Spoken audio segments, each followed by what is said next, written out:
जय श्री कृष्ण दोस्तों, स्वागत है आपका आज के तेज एस्ट्रोलॉजी में। कृष्ण इज हैप्पीनेस, कृष्ण ही खुशी है, जैसे मैं हमेशा कहता हूँ।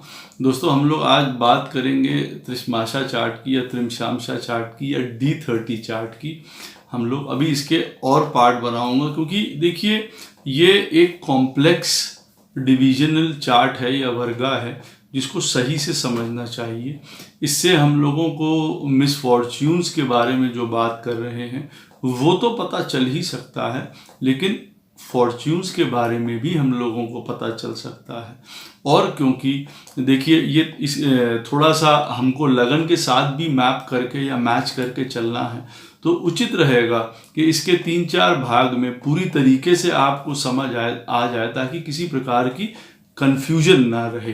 और देखिए आगे वाले में भी इसका मैं आपको एग्जामिनेशन बताऊंगा एक तरीके का, और फिर इसकी जो रेमेडीज़ हैं, जो तत्वाज हैं, उसके बारे में भी बात करेंगे ताकि आप खुद से आकलन करके क्या रेमेडीज करनी है वो भी कर पाएँ। देखिए, तो वीडियो स्टार्ट करने से पहले दोस्तों चैनल को सब्सक्राइब कर दीजिए, लाइक करिए, कमेंट करिए, सपोर्ट करते रहिए जैसे आप लोग कर रहे हैं, उसके लिए अति आभार है आप लोगों का। नोटिफिकेशन बेल अवश्य पुश कर दीजिएगा ताकि मेरे द्वारा पोस्ट किए गए वीडियोस आपको टाइम टू टाइम मिलते रहें। डबल रिक्वेस्ट है, जिनको पर्सनल कंसल्टेशंस लेनी हो अपने जीवन में, दशा के बारे में, लाइफ के बारे में, संतान के बारे में, फ्यूचर के बारे में, प्रॉपर्टी, किसी चीज़ के बारे में भी अवश्य मुझे संपर्क कर सकते हैं बहुत आसानी से। मेरे नंबर्स वीडियो में फ्लैश होते रहते हैं, मेरे डिस्क्रिप्शन बॉक्स में नीचे दिए रहते हैं। ईमेल के थ्रू आप मुझे संपर्क कर सकते हैं। बस इतना ध्यान रखिएगा, पर्सनल कंसल्टेशंस पेड होती हैं। जिनको ज्योतिष विद्या पढ़नी हो, वास्तुशास्त्र पढ़ना हो, न्यूमरोलॉजी पढ़नी हो, स्वागत है, अवश्य आप सीख सकते हैं। उसके लिए कांटेक्ट कर सकते हैं इन्हीं नंबरों पे या ईमेल के थ्रू। फीस के बारे में जानने के लिए, कोर्स के बारे में जानने के लिए और अवधि के बारे में जानने के लिए आपका स्वागत है। और सीखना चाहिए ये विषय, आप लोगों को सबको सीखना चाहिए एक्चुअली में। वजह उसका ये नहीं है कि हमको फ्यूचर के बारे में जानना है, हमें स्वयं के बारे में जानना चाहिए। गूढ़ता गहनता के बारे में जिनका इंटरेस्ट है उनको अवश्य जानना चाहिए। संसार के बारे में जानना चाहिए, हमारा कर्तव्य क्या है, इससे ये भी देखिए पता चलता है। It makes us a better individual also, astrology तो अवश्य बहुत सेक्रेट साइंस है। तो हम लोग आज के विषय पे बात करते हैं D30 चार्ट का। के आगे हम लोगों ने पहले वाले वीडियो में बात किया कि ये होता क्या है D30 चार्ट। अब हम लोग इससे क्या क्या देखें या किस तरीके से देखें। तो देखिए D30 चार्ट का जो लगन है वो शास्त्र के हिसाब से कहा गया है कि अगर वो शुभ प्लैनेट्स का हो, और अब शुभ प्लैनेट्स में यहाँ पे आएंगे बुध, शुक्र और बृहस्पति, क्योंकि देखिए चंद्रमा और सूर्य तो इस वर्गा को कहीं से जो है रिप्रेजेंट नहीं करते हैं, जैसे मैंने पहले वाले वीडियो में कहा था। लिंक भी मैं दे दूंगा उस वीडियो का, ताकि जिन्होंने ना देखा हो वो अवश्य देख लें पहला भाग। तो अब शुभ प्लैनेट्स यहाँ पे रह गए, ये अब उनका वर्ग होगा, मतलब उनका लगन राइज हो रहा होगा, तो D30 चार्ट के शुभ फल थोड़े ज्यादा प्राप्त होंगे, ऐसा कहा गया है शास्त्र में। और अगर D30 चार्ट का जो त्रिमशामशा है वो आप मान के चलिए कि मंगल या शनि महाराज का है, तो थोड़ा डिफिकल्टीज होंगी। अब ये डिफिकल्ट प्लैनेट्स हैं ही हैं। D30 चार्ट में अगर लगन इन्हीं का राइज हो रहा है, इसका मतलब ये है कि ज्यादा पशुपेश होने वाली है, ज्यादा भागम भाग हो सकती है। आवश्यकता या जरूरी बिल्कुल भी नहीं है कि जिनका वृश्चिक राशि का या मकर राशि का लगन D30 का बन रहा है तो उन लोगों के लिए अब प्रॉब्लम्स बहुत ज़्यादा बढ़ जाएंगी या बढ़ी हुई हैं या ऐसा है, ऐसा कतई नहीं है। हाँ, ये अवश्य है कि थोड़ी डिफिकल्टी ज़्यादा शो करता है, लेकिन वहाँ पे बैठे हुए प्लैनेट्स कई मामलों में सोलेस भी प्रदान करते हैं। देखिए, तो ये तुरंत मत आंक लीजिएगा कि हाँ हमारा बृहस्पति का, शुक्र का और बुध का D30 चार्ट राइज हो रहा है तो आनंद है अब, और अब हमारा वृश्चिक का या मेष का या मकर का या कुंभ का D30 बन के आ रहा है तब हमारा अब जो है वो गड़बड़ हो गई बहुत ज्यादा। नहीं, ऐसा कतई नहीं है बिल्कुल भी। दूसरा पॉइंट ये कहा गया है शास्त्र के हिसाब से कि जो पत्रिका के, जो लगन कुंडली के 6th और 8th हाउस के लॉर्ड्स हैं, अब अगर ये दिक्कत दे रहे हैं, ये प्रॉब्लम दे रहे हैं या प्रॉब्लम की स्थिति में हैं, तो D30 चार्ट में इनकी पोजीशन देखनी चाहिए। अब अगर वहां पे ये सुंदर प्लैनेट बनके, अच्छे घरों के प्लैनेट बनके शुभ स्थिति में बैठे हुए हैं, तो ये जो 6th हाउस के लॉर्ड है और 8th हाउस का लॉर्ड है, वो अपनी प्रॉब्लम्स में कमी करते हुए नजर आते हैं या बिल्कुल नेग्लिजिबल हो जाते हैं उस तरीके से प्रॉब्लम क्रिएट करने में। अब अगर 6th और 8th हाउस के लॉर्ड आपकी जन्म पत्रिका के, मान लीजिए कि जन्म पत्रिका में भी खराब स्थिति में बैठे हुए हैं और यहाँ D30 चार्ट में मान लीजिए कि कहीं वो उन्हीं का लगन बन के आ गया या लगन में बैठे हुए हैं और बुरे प्लैनेट हैं उस लगन के लिए, D30 चार्ट के लिए, तो समस्या देखिए गंभीर हो जाती है यहाँ पे। अब मान लीजिए उदाहरण के तौर पे कि अगर किसी का मेष लगन में जन्म हुआ है, अब उनके 6th और 8th हाउस के लॉर्ड जो हैं, तो वो 8th हाउस के तो मार्स ही बनेंगे और बुध बनेंगे 6ठे स्थान के स्वामी। अब अगर D30 चार्ट में वो मान लीजिए वृश्चिक लगन का बनता है, अब आप मान लीजिए यहाँ पे अगर बुध बैठा हुआ है 1st हाउस में, तो देखिए यहाँ पे बुध प्रॉब्लम क्रिएट कर सकता है। वजह क्योंकि मेष लगन के लिए भी वो 6ठे स्थान का स्वामी था और अगर वो मेष लगन में सही तरीके से नहीं बैठा हुआ है, कष्टकारी पोजीशन में है और D30 में इस तरीके का वृश्चिक लगन बन के आ रहा है और वो 1st हाउस में इस तरीके का बैठा हुआ है, प्रॉब्लम ज़्यादा क्रिएट कर सकता है। दशा का स्वामी आपकी पत्रिका में जो भी चल रहा है, मान लीजिए किसी के भी पत्रिका में शनि की, राहु की, किसी की भी दशा चल रही है, अब उसका D30 में पोजीशन देखना बहुत ज़्यादा ज़रूरी है। अगर वो शुभ घरों में बैठे हुए हैं, वहाँ पे शुभ प्लैनेट हैं वहाँ के लिए D30 के हिसाब से, तो देखिए काफ़ी प्रॉब्लम्स कम हो जाएंगी। या अगर वो D30 चार्ट में कष्टकारी पोजीशन में बैठे हुए हैं, तो दिक्कत अवश्य आ सकती है। मान लीजिए कि किसी की लगन चार्ट वृष लगन का है और बुध जो है पत्रिका में बुध की दशा चल रही है, मान लीजिए अब बुध जो है वृष लगन वालों के लिए शुभ प्लैनेट है भाई, 2nd और 5th हाउस का प्लैनेट है। D30 चार्ट भी मान लीजिए कि वृष लगन का ही बन के आ रहा है। अब बुध महाराज वहां पे 8म स्थान में जाके बैठ गए, बुध की दशा चल रही है, यहाँ पे बुध शुभ फल प्रदान करेगा कि कठिनाई उत्पन्न करेगा, तो देखिए कठिनाई उत्पन्न ज्यादा कर सकता है। और अगर लगन चार्ट में भी वो बुध अगर अच्छे घरों में ना बैठा हुआ, 6th 8th या 12वें में बैठा हुआ, D30 में भी इस तरीके से बैठा हुआ, तो बुध की दशा बहुत हानिकारक जा सकती है। उसके उपाय अवश्य करने चाहिए। D30 के चार्ट के हिसाब से जिसके घर में बैठा हुआ है, जिस तत्व के अंडर बैठा हुआ है, वो मैं अवश्य रेमेडी वाले वीडियो में बताऊंगा। उस हिसाब से बुध के उपाय करना बहुत ज़रूरी हो जाता है, नहीं तो जिन जिन घरों का स्वामी है उससे रिलेशन में बहुत प्रॉब्लम दे सकता है, उन तत्वों से रिलेटेड बहुत प्रॉब्लम दे सकता है। बुध जैसे ग्रोथ से ही रिप्रेजेंट करता है, अर्थ को रिप्रेजेंट करता है, पृथ्वी को रिप्रेजेंट करता है, स्थायित्व को रिप्रेजेंट करता है, वो चीज़ें मिसिंग हो सकती हैं। अब आपके लगन चार्ट में कोई प्लैनेट 1st हाउस को देख रहा है उदाहरण के तौर पे, वही प्लैनेट D30 चार्ट में भी अगर 1st हाउस को देख रहा है D30 के, या आप मान लीजिए कि D30 चार्ट का वही लगना लॉर्ड बन गया, या D30 के लगन में जाके वो बैठ गया, वो प्रॉब्लम क्रिएट कर सकता है। वो एक इंडिकेशन है कि आपका, मान लीजिए यहीं पे उदाहरण ले, जैसे अब के वृष लगन की कुंडली है और मान लीजिए पत्रिका में मंगल जो है छठे स्थान पे बैठ के पहले घर को देख रहा है, मान लीजिए।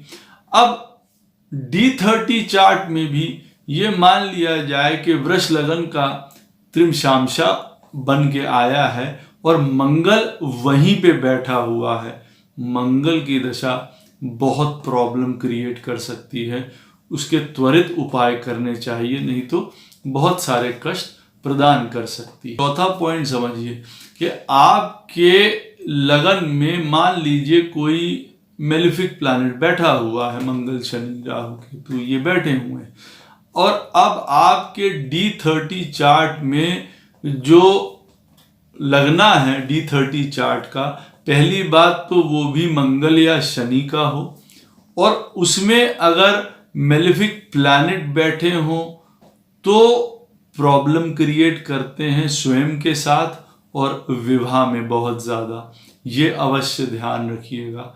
चौथा पॉइंट। पांचवा पॉइंट, चौथा स्थान हमारे जीवन में बहुत कुछ बताता है। लगन, हमारी जो लगन कुंडली है उसमें भी, और D30 चार्ट में उसमें भी।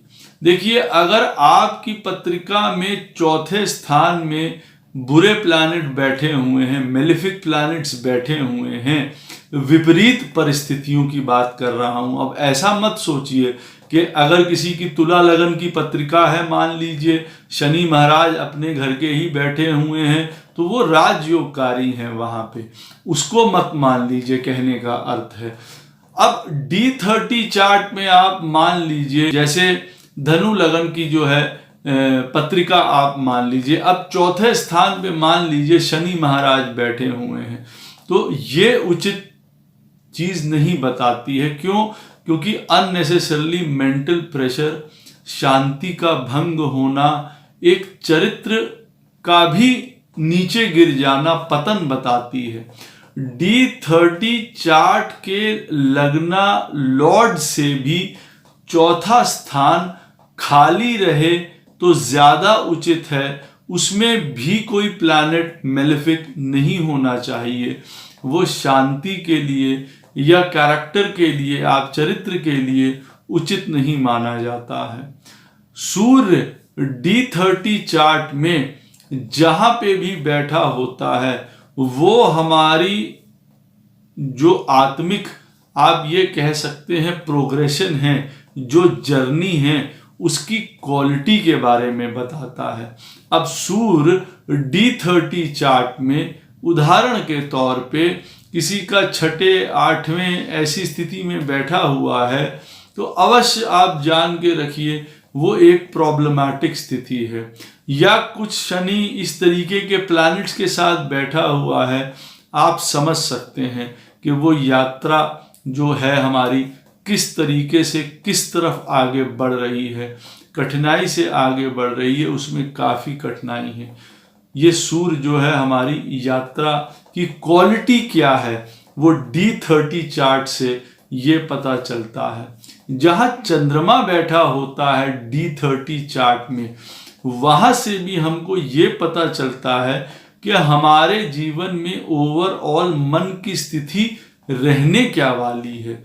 अब मान लीजिए किसी की भी पत्रिका में चंद्रमा महाराज कैसे भी बैठे हों और D30 चार्ट में आके मान लीजिए 11वें स्थान में सुंदर तरीके से बैठे हुए हैं, तब आप मान के चलिए कि ऊपर नीचे आगे पीछे जीवन में कुछ भी होता रहे, अंततः उनके मन की शांति भंग नहीं होने वाली है।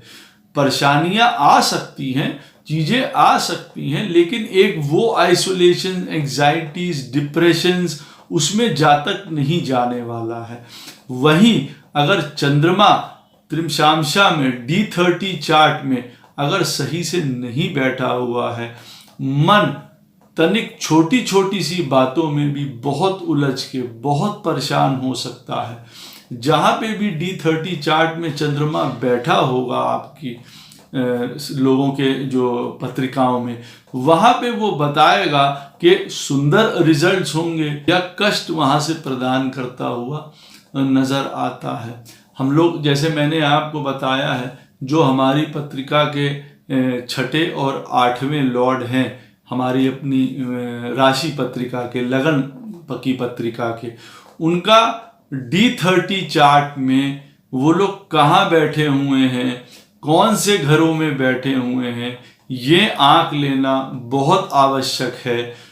वहीं से हमको पता चलेगा कि रूट कॉज ऑफ प्रॉब्लम क्या है, प्रॉब्लम कहाँ से हमें आने वाली है। जो 6th और 8th हाउस के लॉर्ड आपकी लगन पत्रिका के हैं, और मान लीजिए वो चौथे स्थान पे बैठे हुए हैं D30 चार्ट में, जाके आप अवश्य समझ जाएंगे घर, प्रॉपर्टी, परिवार, माताजी, इन सारे संबंधों से हमारे जीवन में बहुत प्रॉब्लम्स आने वाली हैं, या हेल्थ से रिलेटेड जो वो हिस्सा है, हार्ट है, 4th हाउस, क्योंकि उन चीज़ों से हमको ज़्यादा प्रॉब्लम्स आने वाली हैं। तो ये चीज़ हमको, जो 6th और 8th हाउस के हमारे राशि चक्र में या लग्न में हमारे जो लॉर्ड्स होते हैं, जब D30 में जहाँ भी जाके बैठेंगे वो बताएंगे कि प्रॉब्लम आ कहाँ से रही है।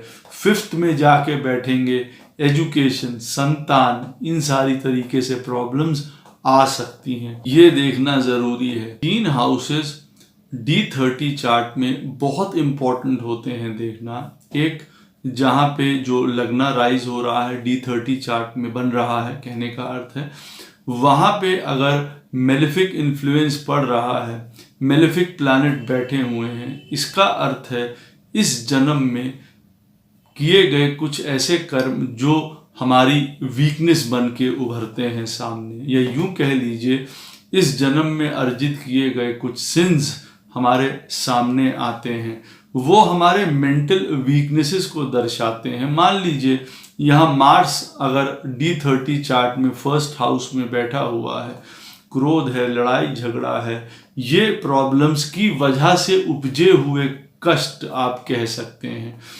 चंद्रमा जिस घर में बैठा है, जिस राशि में बैठा है, वो बहुत ज़्यादा ज़रूरी है देखना D30 चार्ट में। क्यों? क्योंकि वो बताता है किस वजह से और कैसे गलत काम किए जा रहे हैं या एक्शंस लिए जा रहे हैं।